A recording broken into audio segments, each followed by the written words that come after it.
No sign. How long was he autistic? How long were the symptoms? You know, the day I found out Evan was autistic, I went online and started researching immediately. How old was he then? He just turned 3. Okay. And I implemented diet immediately from this organization called Generation Rescue. It was just moms, parents helping parents.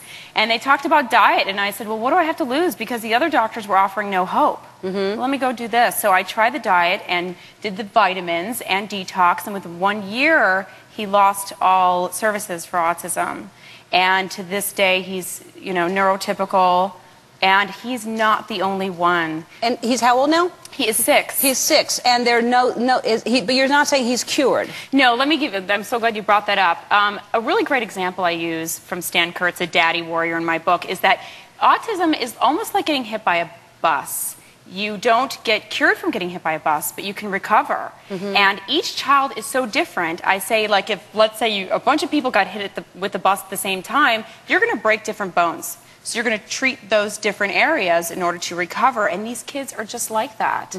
So we're going in and recovering skills that were lost, and my son is one of them, along with thousands. You know, I've been on tour for the past 10 months, going to 2 cities a week, speaking to over 60,000 moms face to face. And we all have the same story. Thousands of them can get better, if not recover, get better. And that's why it was so important to put their stories in the book, because if you're not, let's face it, dating Paris Hilton, it's really hard to get someone who's not in the media story told. So I beg everyone to give these parents in this book the attention they deserve, because it is the generation of Lorenzo's oil, where parents are really recovering and treating illness that the medical community just ignores. It was amazing when you were telling me that Evan, you know, because, I mean, I have a friend, Carly, who is autistic, and she writes me these beautiful, beautiful letters, and, you know, to sit next to her, you would think that she's not aware of anything going on in the room. There's no focus, there's no anything, she can't control her body, but she writes me these letters that take a long time to write. And we keep in touch, and I met her here. She came to the show. She's 13.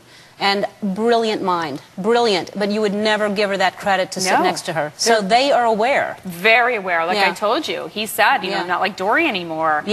He was aware that he couldn't get his words out. And it kills me to think that, you know, all these kids are sitting around when all we really have to do is go back to what's natural, which is good food, good vitamins. Too many toxins, this is a fact, too many toxins in the body causes neurological problems. Look at Ozzy Osbourne. You know, so we're saying let's clear them out. Somehow Ozzy gets hurt in this. I don't know what.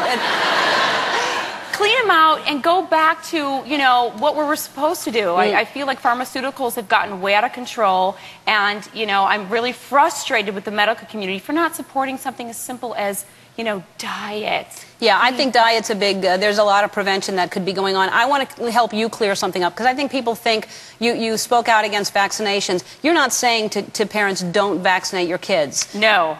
So clear that up, because some people think she's saying don't vaccinate. I represent, you know, I think a huge majority of parents that are concerned over the vaccinations. And I do believe we need to re-examine the toxic ingredients in them. And let's look at the schedule. Back in 1983, the shot schedule was 10 shots, and autism was 1 in 10,000. Now, today, we give 36 shots, and autism is 1 in 150. And within that time period, parents, their anecdotal evidence of screaming to their doctor something happened, we're being ignored. So all I'm saying is let's re-examine. Let's look back at that time when, you know, autism was 1 in 10,000, and consider, and just have an open mind and consider that maybe we do need to re-examine these ingredients. Right. I think, and you're right, the toxins.